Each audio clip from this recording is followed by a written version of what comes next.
नगरपंचायतीत अजित पवार गटाला चांगलाच फटका बसलाय। माळेगावात 5 अपक्ष उमेदवार विजयी झाल्याचं समजतंय। गायत्री राहुल तावरे यांचा ईश्वर चिठ्ठीत पराभव झालेला आहे। समसमान मत मिळाल्यामुळे चिठ्ठ्या टाकण्यात आल्या आणि या चिठ्ठीमध्येच अजित पवार गटाला धक्का बसला। त्या उमेदवार नाकारले गेले त्याची आम्ही निश्चित त्याच्यासाठी आम्ही काय काय कारणं आहेत ते बघून आम्ही निश्चित त्या दुरुस्त्या करू। तुम्ही काही काळजी करू नका। पण दोन वेगळ्या पक्षांनी राष्ट्रीय समाज पक्ष असेल बसपा असेल यांनी खातं तर उघडलं आतापर्यंत।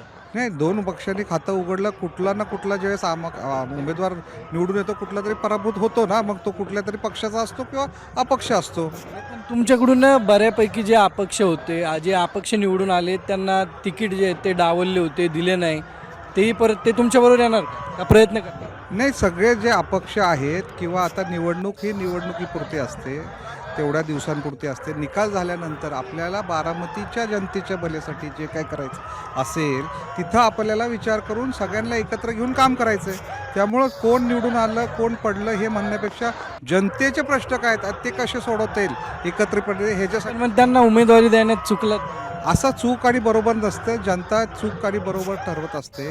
कोण चूक आणि कोण बरोबर हे काम दाखवतं।